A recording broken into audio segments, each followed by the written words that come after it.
Mr. Heavyweight Boxing Today. Hey, what's up, man? This is Chris, the Nightmare Ariola, and you're watching Mr. Boxing Today. Heavyweight boxing fans, what's the deal?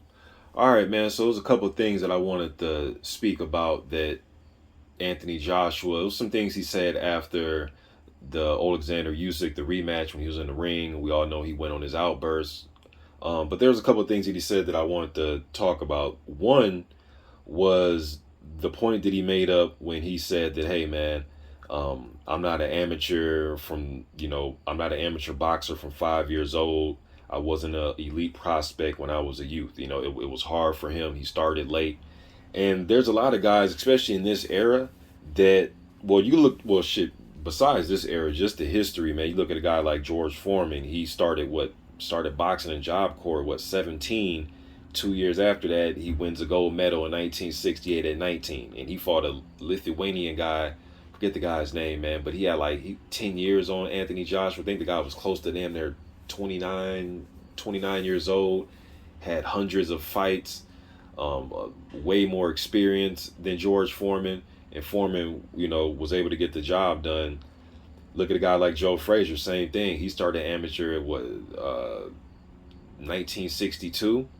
And by 64, he won a gold medal, and then he turned pro. Even if you look at guys, you even look like Larry Holmes. Larry Holmes started his amateur career in 1972, turned pro in 1973.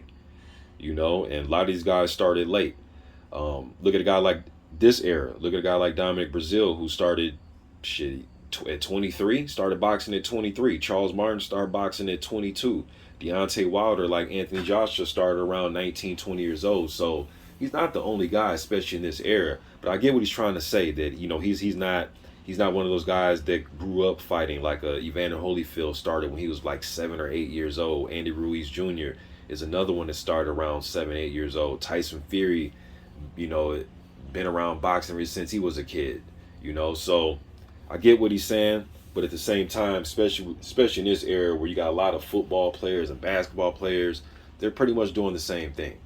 Now there is some guys that have hundreds of amateur fights, guys like Usyk and Lomachenko and Rigondeaux, and there's a plethora of other guys. Even guys like Luis Ortiz had a whole bunch of amateur fights. All right, but there's a lot of guys in this era that come from that cloth. All right. Another thing that he touched on that I want to talk about, when he was saying that, hey man, I'm not like guys like Mike Tyson and Dempsey and Liston and Marciano. I'm not 14 stone. I don't throw combinations like them. I can't throw combinations like them. And 14 stone, that's around 196 pounds. And he also went on to say, you know why I can't throw punches like that? Because I'm 18 stone, which is about 252 pounds. Now, granted, he was 244 and a half pounds for his last fight, or this past weekend against Usyk, and in their first fight, he was 240 pounds. But I get what he's trying to say. He wasn't quite 252 pounds, but I get what he's trying to say by the 18 stone. I'm a big guy. But at the same time, though, man, if you look at this era, look at a guy like Joe Joyce, who comes in weighing, Joyce comes in at 260 or something like that? And he's about 6'6", same dimensions as AJ pretty much. I know they had some history in the ring together, in the amateur ranks, coming up and sparring and stuff like that. But he does nothing but want to throw punches, So a guy like Joe Joyce, he throws a lot of punches. Tyson Fury is a pretty active guy in the ring. He wants to use his jab, and he's a little economical sometimes. But if you bring a fight to him, he will slug back with you and let off some shots, or Chris Ariola and Adam Kownacki. A few years ago, they broke the CompuBox record. It was a 34-year-old record. They combined for over 1,100 punches combined in heavyweight. And Kownacki's 200, he was 266 that night, and Chris Ariola was 244 that night, and they're heavyweights. I know they're not quite as tall as AJ. Ariola's about 6'4". Kownacki's about 6'2", 6'3", something like that. So, and even a guy like Andy Ruiz, he likes to throw punches. If you're not moving away from Andy, he wants to get right there and he'll throw a lot of punches. And we know Andy weight balloons up, So, and I get his, different styles, right? Some guys are taller, shorter, but I'm just going by the weight that he said, the 18 stone. And there's a lot of guys, man, that are around that are 250 plus pounds that love to throw a lot of punches.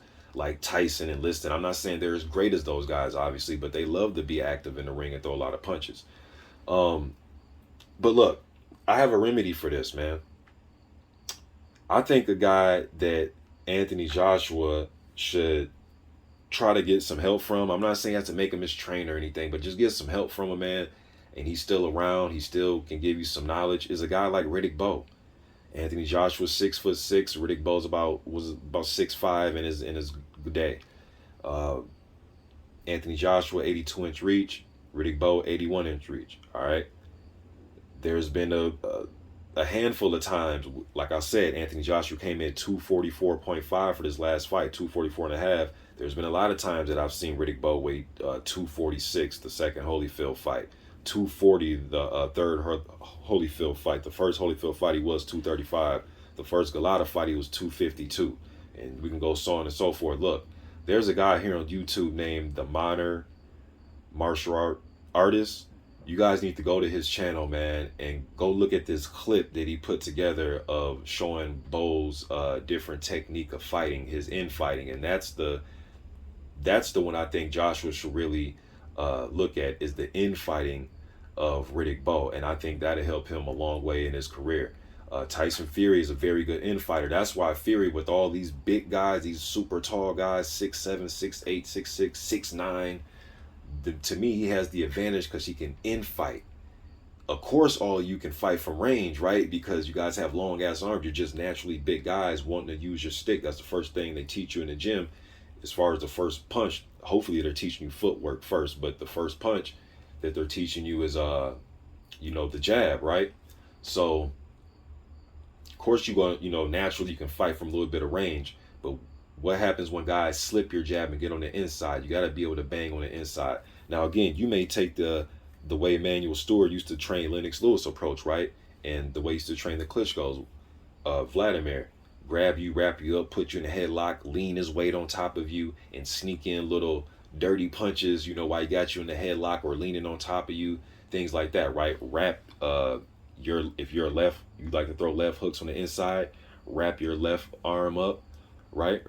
And then hit you with the offhand.